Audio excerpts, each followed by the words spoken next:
Creativity is an addiction. We have to have it. We starve for it.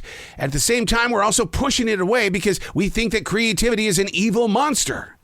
Unplugged, because we will always say yes to creativity, totally uncut, because we all make mistakes, so turn it into a tool. This is Arroe Unplugged. It was one of the most oddball feelings. I was stepping free of my wife's car to jump into my F-150. Last night, we were coming back from a movie premiere, and the Christmas music was playing at this strip mall, but there was nobody around to listen to it. Everything was completely lit up in decorations, but there was nobody around to fall witness to it. Instantly, I had a flashback to March of 2020. Easter was on its way, and I remember that this is where we walked when the lockdown was taking place, because you couldn't be with people. They didn't want you to be with people, so we tried to locate areas where people weren't walking around. And I remember there was also music playing, and on the windows of all of these businesses were these things that were promoting Easter. And it was cold and lonely then, just like it was cold and lonely last night, and yet we're not anywhere near a lockdown. But it was one of those things that you hold inside your heart very tightly, because you wonder, why was I in this position of reminder? What place was it serving? And what am I supposed to learn? And I remember turning to my wife last night and I said, we have to come back here. And she says, why? I said, there's something here that's speaking. And tonight, I don't understand the language, but we have to come back.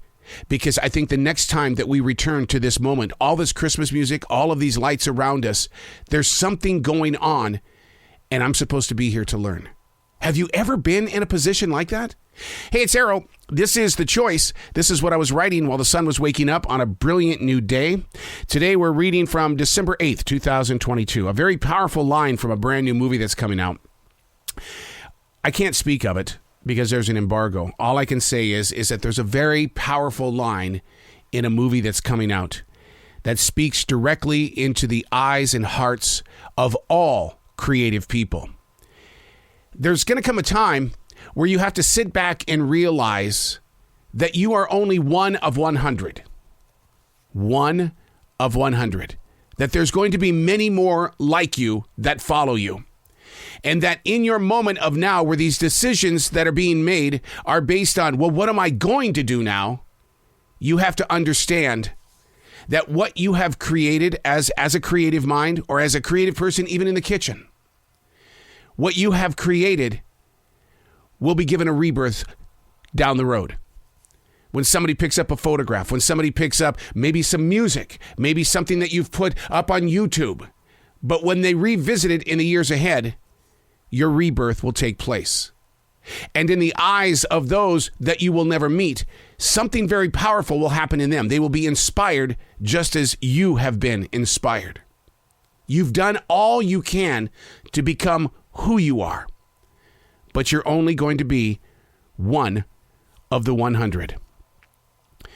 I sat there when I heard that, and it really felt like that an answer was handed to me. Because I've wondered during these 43 years of broadcasting, what are we going to do with all this? How am I going to distribute it? Am I supposed to? What about all of this daily writing? So far, it's 28 years of all of these hard-covered journals. I totally got into what the character was saying, and I instantly thought of my podcasts. As of this date, there are literally thousands of episodes that feature so much of what I've been gifted to share. And there is that little hidden fear inside. What are we going to do with all this? It's a great picture that each and every one of us as creative people carry. A lot of backstories that other people do not know. I was with Mark Myers yesterday. He's a music historian. He said creative people are tortured souls. They somehow figure out a way to turn it into a story. And those that are passing buy into it. The goal is to pull it from the roots, only to learn that it will always go deeper than you. I'm Arroe, and that's what I was writing while the sun was waking up on a brilliant new day.